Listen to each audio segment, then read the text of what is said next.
Miss Berry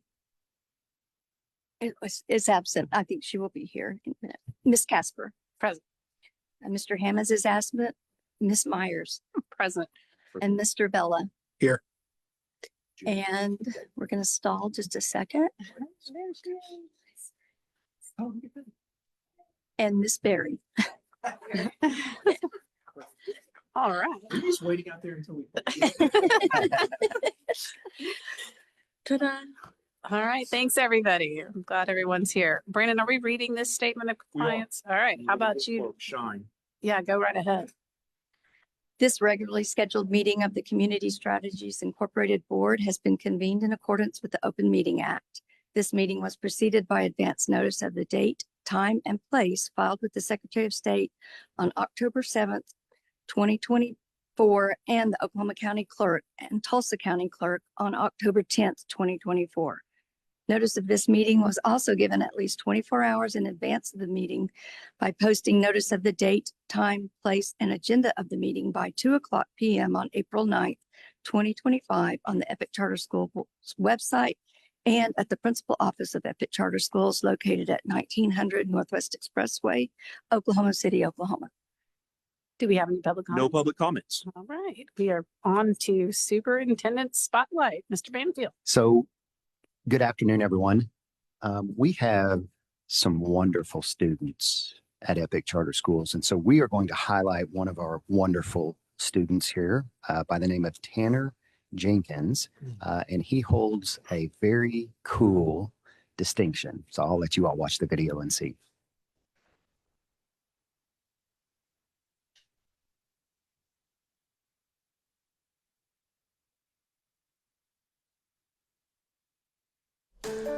When I got basically a perfect score, I was really surprised. He has always been a very good student. The PSAT, it was a test for my math and reading skills. I scored a 1500 overall. When I saw his score, I pulled up a scale in the United States, how many kids scored that score.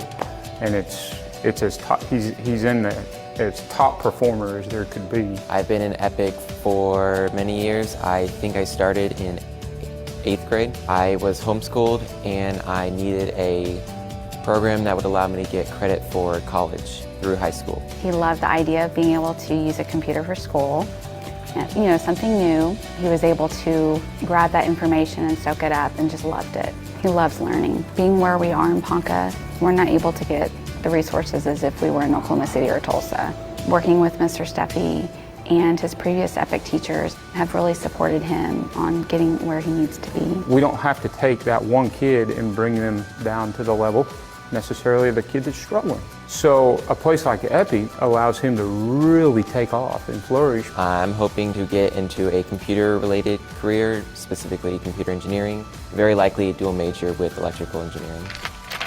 He pretty much is going to have an opportunity to apply to just about anywhere he wants to apply. We are over the moon proud of him, the hard work that he's put in, every challenge that we've put in front of him that he's been able to exceed, and just looking back, thinking he couldn't do that, but realize that he had the potential all along.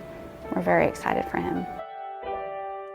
You know, we're super excited for Tanner.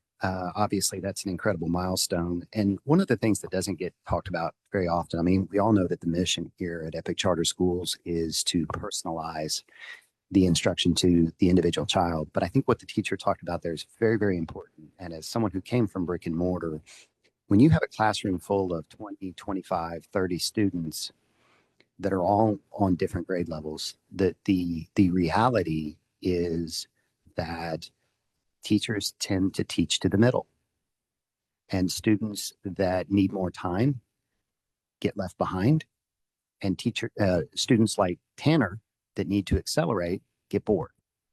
And then when you couple that teaching to the middle with social promotion, what you end up with is what we have in public education today. And so one of the things I love about Epic Charter Schools is that we have the ability to individualize the instruction to meet the child's unique needs. And so if we need to decelerate and slow down, we can do that. But if we need to accelerate and speed things up and enrich, we have the ability to be able to do that as well. So sure proud of Tanner. That's it. Congrats to Tanner. That's exciting. All right, we are on to governance and board committee reports. Do we have anything to report out of dominating? Well, we had interviews with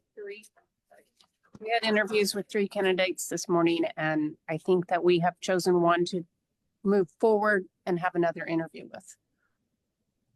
Thank you. And then do we have anything out of finance? Not a whole lot. Seems like everything's on track. My main questions were the carryover balance and where we were with that. And Janice is gonna go over that later, but it seems like we're right on track and everything's good. We talked about the switch to the new software, and even though I'm not going to be using it, I'm really looking forward to it. I think it's going to help them quite a bit in their job. So hopefully that's a big deal in July, and maybe provide us more detailed reports. That's exciting. Yeah. Yeah. All right. Thank you. Okay, let's see. We have consideration and possible action to approve the Pathways students. I've had a chance to review those and pass them. Do we have any questions? And this time we have two different line items. The first one is to consider students for this semester. And the second one is we're getting applications for next semester. So that's why we have two this time. Does anybody have any questions? So let's see. We're going to approve the ones for the 2024, 2025 applications. Can I get a motion on that? Miss Berry, Yes. Miss Casper, Yes. Mr. Hannah is absent, Miss Myers, Yes. and Mr. Vella. Yes. And then I would like a motion to approve the 2025, 2026 applications. I'll motion to approve the 2025, 2026 pathway applications. Second. Miss Berry, Yes. Miss Casper, Yes. Mr. Hannah is absent, Miss Myers, Yes. and Mr. Vella. Yes. All right, we are on to Dr. Summers. Well, how you doing, everybody? Doing well. How are Well, you? I think if we can get this little sharing process to work, we'll be in great shape. Yeah, here we go. We love technology when it works. You really do. And strangely enough, it usually does at Epic. So let's see. I think I am probably not visible yet, am I? We have a thumbnail.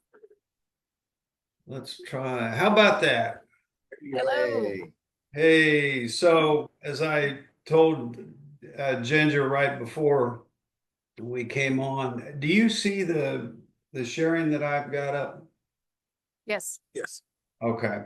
I shared with her that the only thing that'd make the day better for me is if I could actually be there in person. I kind of miss being there. You guys are great to be with. This little segment's going to be really short, but I actually find it amazing that, you know, we saw Tanner and then Bart explain the subtleties. And what I'm going to suggest to you is that this is an example of why what they just said actually works. If we look at the performance results, these results are from a series of assessments that occur continuously in the organization. The assessments are based on what the teachers are presenting, and then they decide to see where the students are. And unlike most schools where if at the end of the week of the lesson you have a quiz and one student gets an A and the other one gets a D, everybody starts on Monday on the next unit regardless. Epic works really hard at making sure that D student is retaught and reworked and reassessed until they get to the point that they actually know the material.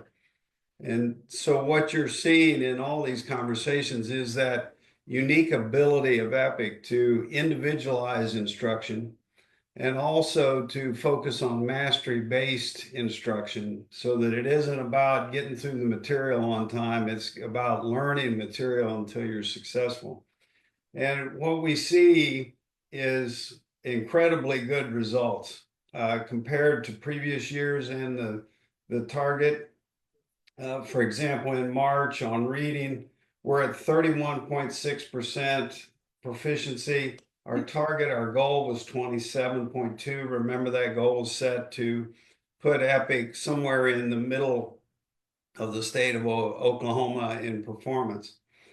What's interesting about this data is it's supposed to be predictive of where you'll be when you get to the state test results this year. However, I would suggest to you that you may actually have better data on this performance data than you do on the state test. As you recall, the last conversation that we had with the state about the state data is there was a lot of debate over if they were actually an improvement in the state because of student achievement or just a modification of how they did cut scores. And what we discovered through the news media and through research, they had just changed the cut scores so that they were easier for students to pass. What EPIC's done is use the same assessment systems over a long period of time. So your comparison of data in previous years is very reliable in saying that these are real differences in performance that you're seeing thanks to Justin and his crew and faculty and principals and everybody else and all the support teams along the side and all the enrollment processes to get students in the right place is actually improving results dramatically. We see the same thing in math. In fact, math is a little bit farther ahead. If you'll notice, 31% in ELA, math is at 33. Not a big difference, but a real difference. We've got 2 more months. Those months are kind of chewed up a little bit by state assessments and spring fever, but we still have a great deal of hope that we'll exceed results all the way through. If you happen to notice you're almost where you want to be at the end of May, you're almost already there at the end of March. So the other measure that's a predictor is student engagement. We've been tracking that for a good while. The blank spots are where the Thanksgiving and Christmas holidays were. But you'll see even coming into the final part of the year, we're still at 75% engagement, which is very good, very consistent throughout. And that's contributing to those higher performance results. And that is it. Questions, comments? All right. Well, thanks for the time and let us know if we can help. Thank you so much. It's good data. Okay, we are back to the leadership administration and to the superintendent's report. You know, I think one of the things I appreciate about Bob and that data is that if you notice, it goes back 4 years. So it's incredibly consistent in terms of the benchmark and the barometer by which we're measuring ourselves. And it holds us accountable, but it's also very transparent to the board of the good work that's being done specifically within our instructional department. So let's jump into the superintendent report for the month of April. April the 10th, state testing has already started. Let's jump in there. There's our 5 aspirations. We're going to talk about one of those aspirations here today. Next, Bob talked about our formative mastery, so standards mastery. So we're teaching Oklahoma academic standards, and then we're measuring the mastery of that lesson that was taught. And these are our principals that are leading the way in terms of ELA formative mastery for the month of February: Trishelle Raymond, Susan Hodges, and Amanda Ramsey. And then for ELA formative mastery for March, that's Amanda Pilgrim, Susan Hodges, and Trishelle Raymond. For math formative mastery, which was actually, we were a little further ahead in terms of math than we are in ELA, Amanda Pilgrim, Susan Hodges, and Amanda Ramsey for the month of February. And then for the month of March, Amanda Pilgrim, Susan Hodges, and Trishelle Raymond. So we appreciate these principals and their outstanding work. Next slide, National Merit Scholarship finalists. If you know anything about National Merit Scholarship, EPIC now has 5 students have been named finalists in this prestigious National Merit Scholarship program. Audrey Bewley, who you all got to meet a couple months ago, Grayson Hollingsworth, Emma Lansford, Nora Pate, and Audrey Steffi. So in addition to being National Merit finalists, Bewley holds the added distinction of being the first EPIC student to become an Oklahoma Foundation for Excellence academic all-state winner. So we are super proud of these 5 students and their academic excellence. Next slide. So just going to catch you all up.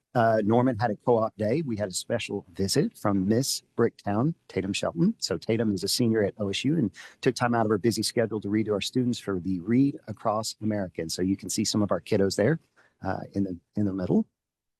Next slide. And then Captain Supertooth. I did not get the privilege of meeting Captain Supertooth, but he visited Stonegate here in Oklahoma City to promote healthy dental education. Very important for kiddos to learn. Next slide. 100 days of school. Our students celebrated the 100th day of school with a variety of activities, and you can see some of the hands-on kinesthetic learning that took place at our learning centers, who do such a wonderful job of teaching our kiddos in the metro areas. This is important. Prom night is coming April the 11th in Tulsa and April the 12th in Norman. So the Tulsa prom will be at Glenpool's Convention Center. The prom in Norman will be at the Sam Noble Museum. And the theme, because every prom has to have a theme, the theme is Night in the Spotlight. And so we're going to have red carpet and paparazzi there taking pictures and a very Hollywood glamour type experience for our students. And we have hundreds that are planning on attending the 2 proms in the metro areas that will be attending. So excited. And we promise to bring back pictures for you all at a future board meeting. Night in the Spotlight. So we also have graduation on the horizon. So registration has begun for the 2025 commencement ceremony. So in Tulsa, we're going to be at the University of Tulsa on May the 24th.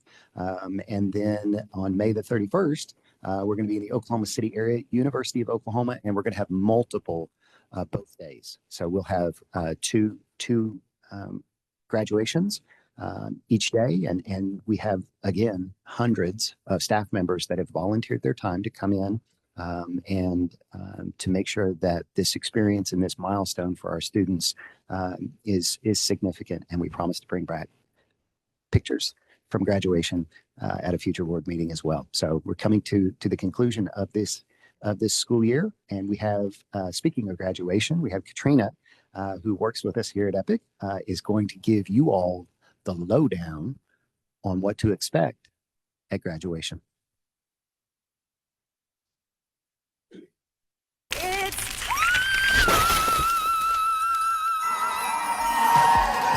Congratulations, seniors.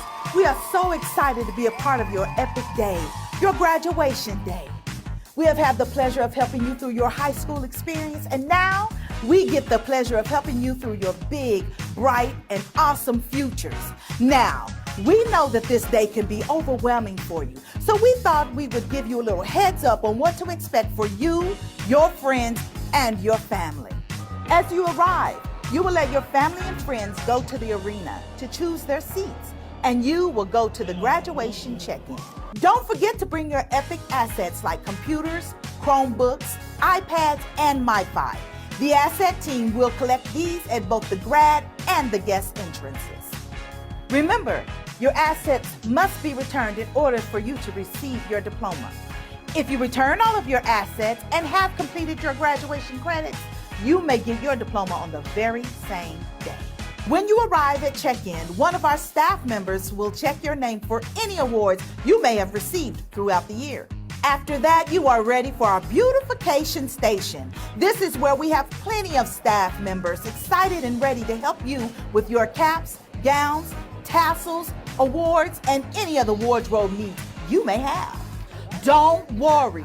If you don't have a cap and gown, we literally have you covered. Herff Jones will be on site where you can purchase your cap and gown. Once you have your cap and gown on, it's time to smile for Grand Life Photography for your senior picture. If all of this is too overwhelming for you, we have a dedicated choir room just for you. You will then be escorted to the arena where you will be celebrated and cheered on for your accomplishments. Way to go, seniors. You did it. Woo!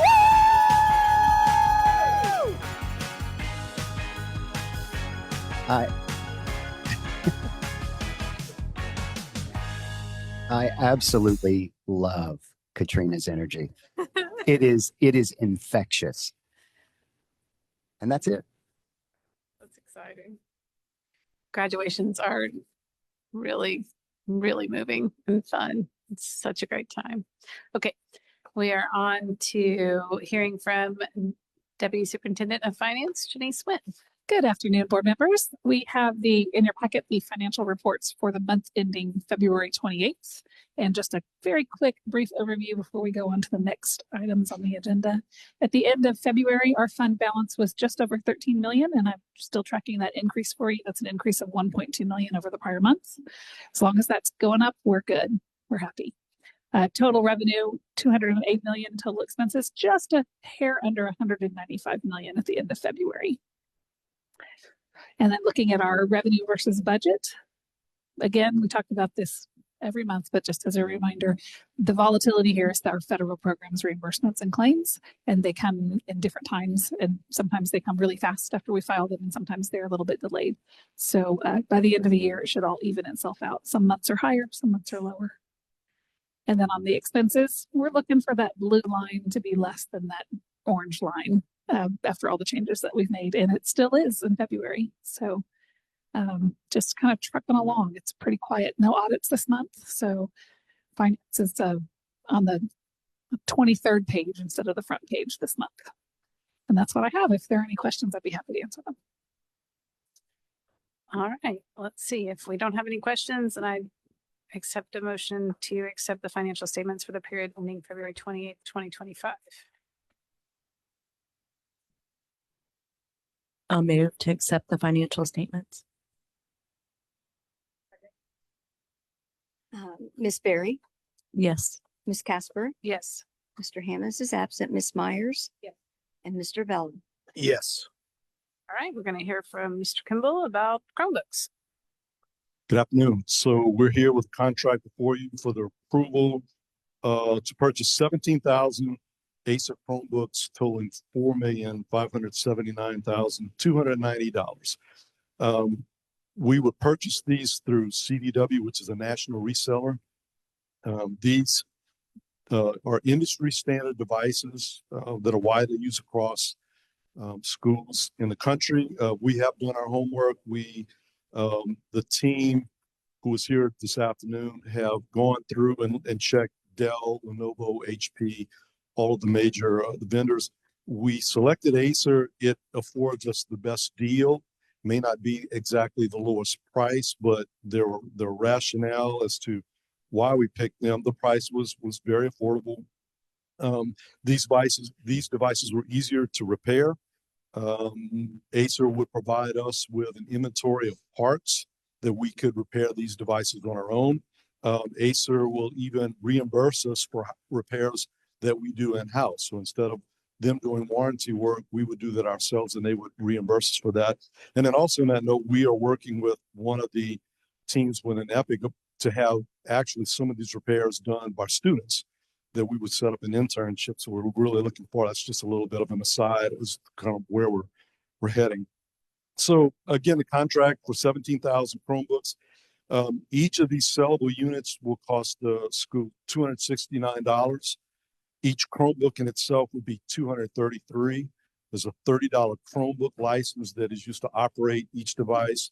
And then there's a $6 white glove service. So CDW would actually crack the box, make sure the device turns on. They would actually take the Epic property tag, our asset tag, apply that to the device, and then record that in a spreadsheet so that we can load that into our database. That would all be a part of that service. The rationale why we are where we are, we haven't bought Chromebooks since the ECF days, which has been a little over 3 years ago. We have roughly about 30,000 Chromebooks in the field. That bunch of hardware is aging as we go forward, and we're looking forward to a refresh to stay current. The funding for these devices is going to come from the Learning Fund. We have not been charging students for Learning Fund for the devices. We've done that in the past. We had stopped charging there for a period of time, but we're going to re-engage and bring that back as a lease on both new devices that go out to students and also students that have devices in their hands. We're going to charge those students for those devices, for the storage, for the perpetuation of refreshes to the inventory. So that's what we have before you. Any questions? How much are we going to charge? $250. Yes. Yeah, questions? All right, thank you. Okay, I would accept a motion to approve the purchase of the Chromebooks. To accept the purchase of the Chromebooks. Second. Ms. Berry, Yes. Ms. Casper, Yes. Mr. Hammond is absent, Ms. Myers, Yes. and Mr. Vella. Yes. Okay, now we are going to hear from Janice again. Yes, thank you. So in order to make this dream a reality for Roger and his team, we are partnering with Regent Bank to secure some financing. These are for next year, but there's some lead time that the tech team needs to get things ready to go for the first day of school. And so we are going to be using funds from next year's Learning Fund for this. So we have secured a 9-month loan so that we can pay for these devices in January in full. And that gives us a little bit more flexibility on our cash flow. There's no prepayment penalty on this loan. It is strictly for the purchase of these Chromebooks. It's not a line of credit. And we can prepay it at any time. So say we have a huge increase in enrollment and our initial funding is higher than we think, and we think, let's just go ahead and pay those off, we can. But it gives us the flexibility to wait until January if we need to. So we don't want to try to put this into the current year. We want definitely to use next year's Learning Fund. So that is the reason that we are partnering with them. It's prime plus a half, which is pretty reasonable, and interest only payments until January. Pretty straightforward, but we haven't done this in a really long time. And if somehow there's a whole bunch of money left on the table at the end of this year and we decide we want to spend it on this, then maybe we just pay it off whenever we can.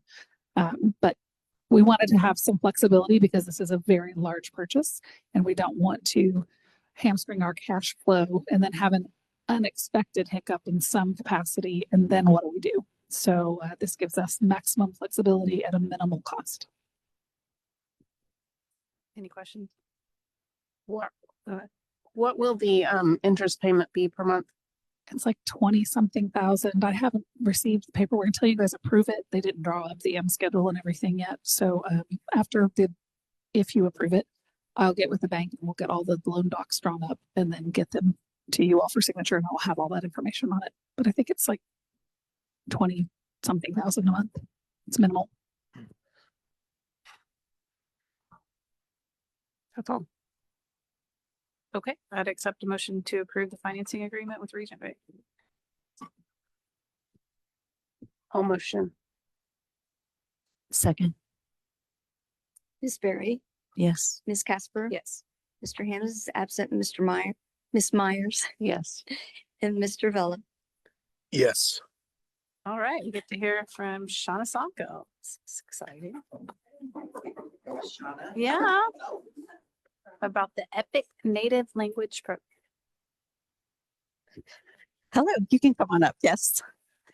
Kevin, I am proud to introduce Kevin. Kevin is a part of team operations, which I have the pleasure of overseeing. And so I'm going to give him the floor to update you all on EPIC's Native Languages Program. Maro.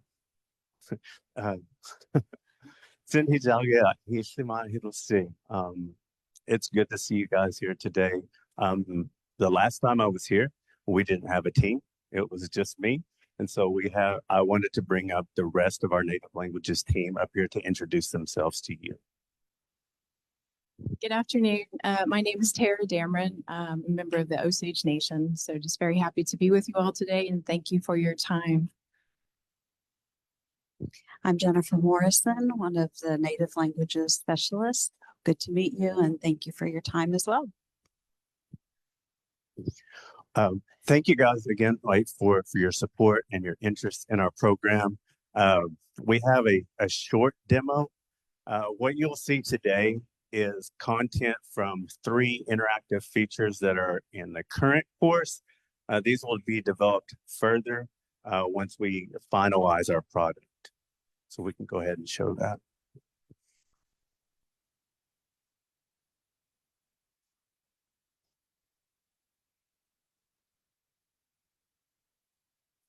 Keep in mind that the images you see here are just concept art, and these will be fully interactive 3D images later on.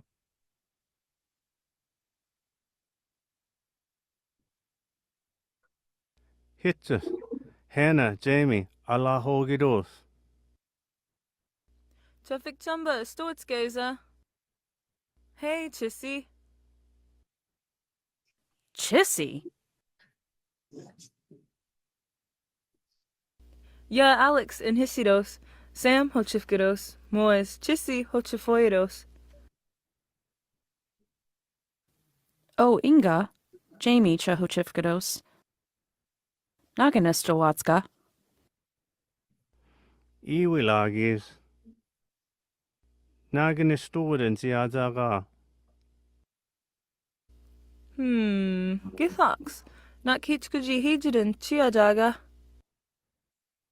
He Thidos, Abibagits.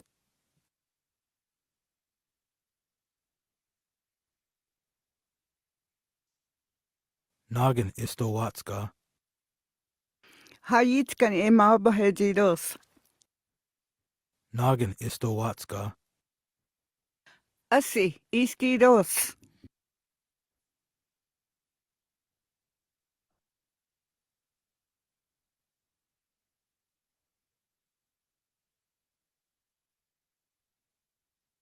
Githayagodos. Githoyagados. Nakhitskuji Hijidan Siadaga. Not Kitchkuji Hijidin, Chiadaga. Okay. There's a link provided for you to see a more in-depth version. And if you have any questions about our decision on how we structured the content, we use a communicative language teaching approach. We're happy to answer questions about that. We do have another video that explains more in detail what that is.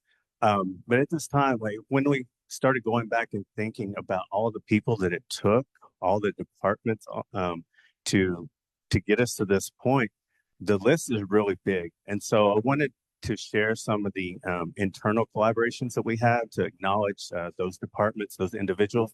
And then Tara will take one moment to talk about our external partners and collaborations.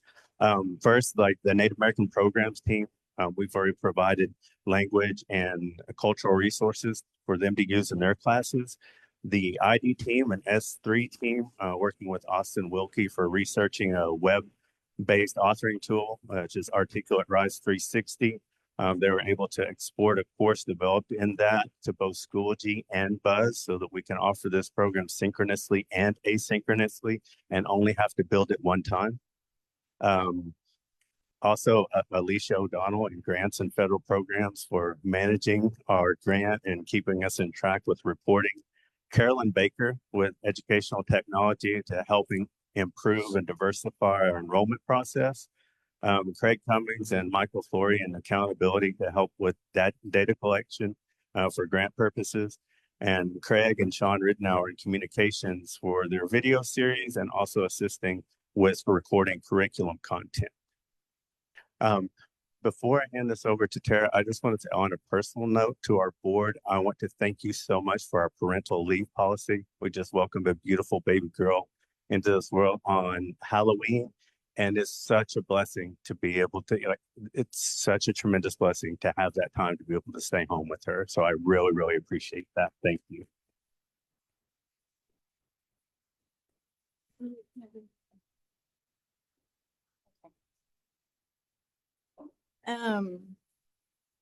Yeah, I just wanted to express to the board and to you all that our partnership with the Seminole Nation Language Department is critical to the development of this program. And I really just wanted to express that and for you all to understand that it's been really wonderful to be able to work with them. And then the opportunity to work with their staff, their master apprentice students, and also the elder speakers. Because without them, we wouldn't be able to move forward with this program. And again, just thank you all to the support for promoting and wanting to make Indigenous languages available to all of our EPIC students. And so we're working very hard, on that endeavor. Additionally, we have a partnership with the Seminole Nation Boys and Girls Club. So that's another avenue that we're able to provide the curriculum, and they're being able to experience that as well. Just as an update, we do have a consulting and licensing agreement out with another tribe. And so hopefully, if that all goes well, then we'll be able to start working with them to develop the tribal language course for next year. So thank you all. Mado. Thank you, Tara. One other thing before we have a student here and her mom to come up and share their experience with the course, but we are receiving already some national recognition for the development of this program. I was asked to speak at the National Native American Languages Resource Center Summit, which is housed at the University of Hawaii Hilo prior to spring break, but that has been rescheduled and pushed back because that is a federally funded entity. And right now with the uncertainty, right, they're trying to make sure that they are managing everything fiscally responsibly, and that is going to be rescheduled. So it's a really great opportunity for EPIC to share this with the nation. Okay, so Jen, you want to come up here? And Mom, if you'd like to come. Would you? Hi. Hi, good afternoon. My name is Jennifer Trevino. I can. Hi, good afternoon. My name is Jennifer Trevino. I've been in the language program for 2 years, about 2 years now, and it's been great. I cannot say like a negative thing about my experience. Mr. Fields has always been more than ready to accommodate schedules or even just lessons themselves, always being willing to slow down or even speed up to what is needed within the class. I also attribute the language program a lot to putting myself back in my culture. I was very disconnected for quite a bit of my life. And then throughout this, I've started beading and making ribbon skirts and just being able to connect with my culture and being able to also do a lot of it throughout the Native American program themselves, everything they offer. But especially the language program, I don't think I would do a lot of what I've done within last year and a lot of this year without them and without Mr. Fields' encouragement, because he really is such an encouraging teacher and is great at what he does. And I've never felt discouraged in anything I've done. And he's always so happy to hear about things that are even outside of like the language or just the Native American program. Hi, my name is Jamie. I'm Jennifer's mom. I just want to say that the language program has helped Jen find her place. It's been amazing to watch her confidence grow and just her dig into her culture and find so much, because it's her dad's side, not mine. So I can't really help her a ton, but having Mr. Fields and everybody just be able to help her, it's been great to watch. And I appreciate you all, making sure and facilitating this to happen. So thank you all for that. Jennifer, did you enter the program with any knowledge of the language? And what language are you studying? Creek. So I'm Seminole Creek, and growing up, I heard like bits and pieces of words, but for the most part, I had no knowledge of how to string together sentences, how to introduce myself. I didn't have any knowledge of that. No. Thank you. Yeah, now I can introduce myself. It's really cool. It's neat. That's good. Kevin, I have a question for you. Could you just touch on, for those people that are watching now or in the future, this live stream, you just talk about the importance of indigenous language, not just from a preservation standpoint or a revitalization standpoint, but just from a cultural standpoint and the relevance and the fact that so many of our master speakers are getting older, and the importance of making sure that we are taking what historically has been done sort of in a one-dimensional format and converting it into a two-dimensional format that scales. Could you just talk a little bit about the importance of that and the role that it's playing and the potential that it has in the future? Yeah, that comes with challenges on a lot of different fronts. Unfortunately, most of the tribal languages within Oklahoma don't have the speaker base to be able to provide a program like this. So it really is imperative that something is done with those tribes that do have a remaining speaker base to create something like this, and to take it from what used to be a pen and paper type approach, grammar-based translation method, a bunch of vocabulary words that didn't lead to any communication.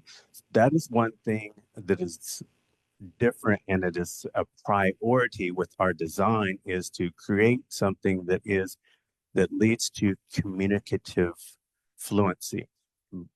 I'm sure most of you have had the same experience that I had in either high school or college. You may have taken multiple levels of a foreign language, and you came out and you can't even go to the restaurant and order anything because there was no conversational skills. So, and the thing with other world languages that is if an entity like Epic doesn't produce speakers, no really big deal.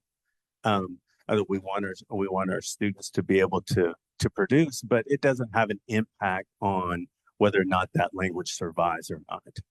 So with how our design is, it does have an impact. We've already impacted one family, and that is something that our program strives to do. It's not just the students. We put a very high emphasis on trying to connect it into the family, because if the student doesn't use it outside of the classroom, then we really haven't achieved anything significant to stem the tide of language loss.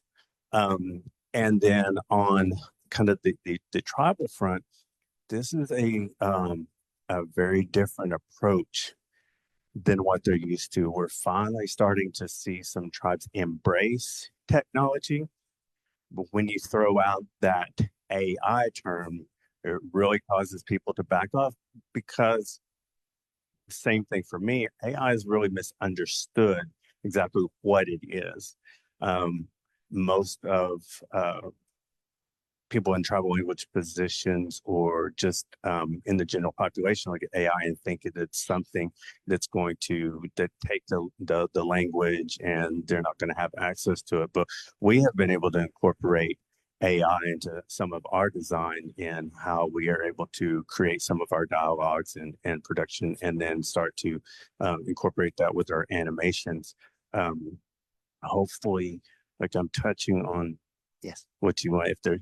Yeah, absolutely. Okay. So what does the future of this look like from a software standpoint? And obviously we have other tribes that are beginning to show an interest in this. If you had to sort of scale this out a year from now, 2 years from now, what does it look like? Where are we going? Well, for us, within Epic, we want to touch as many languages as we can.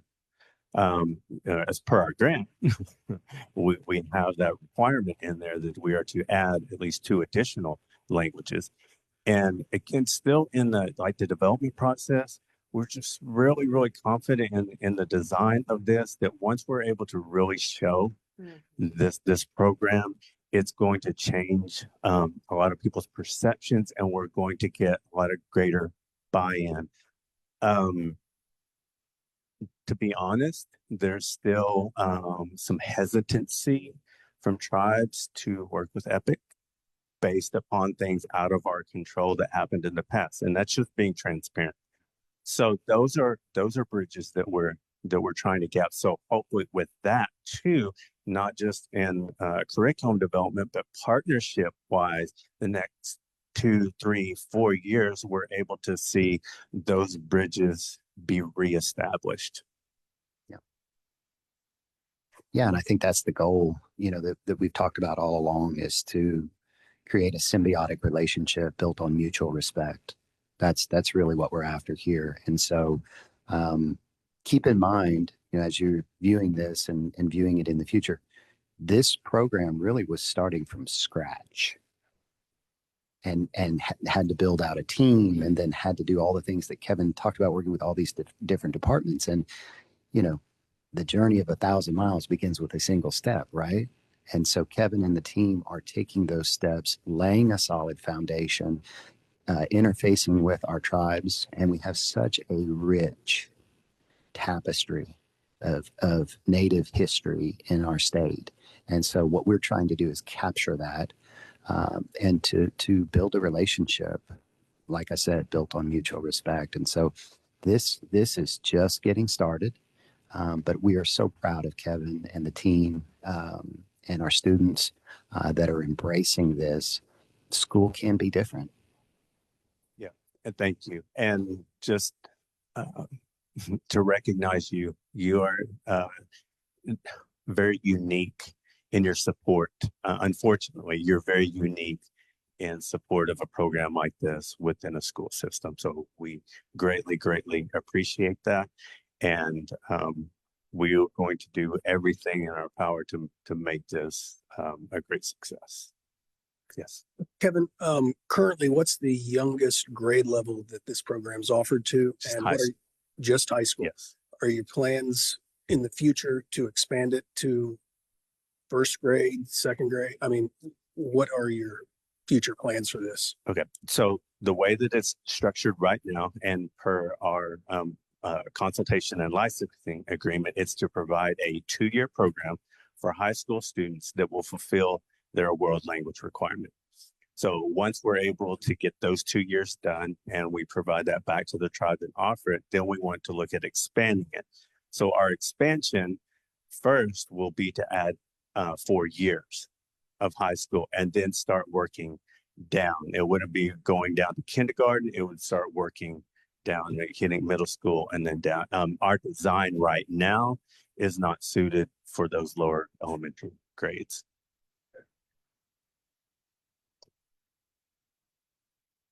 I just want to say thank you and welcome to your child, and thank you for sharing, and thank you for the relationship with the Seminole Creek tribe, and thank you for coming and speaking with us and letting us hear you.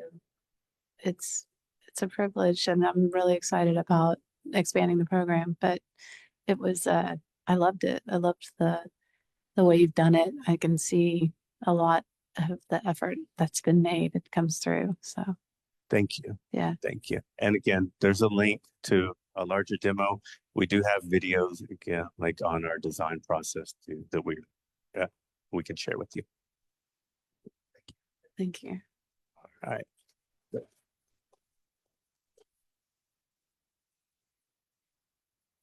All right, we're on to the consent agenda. Does anyone have anything they'd like to pull out for discussion?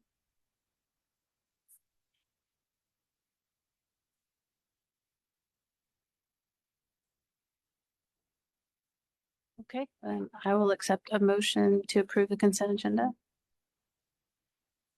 I motion to approve the consent agenda. Second. Ms. Berry, Yes. Ms. Casper, Yes. Mr. Hammond is absent, Ms. Myers, Yes. and Mr. Vella. Yes. And I accept a motion for adjournment. I will motion to adjourn. Second. Miss Barry, Yes. Miss Casper, Yes. Mr. Hammond is absent, Miss Myers, Yes. and Mr. Vella. Yes. Thank you, everyone. Thank you. Thank you.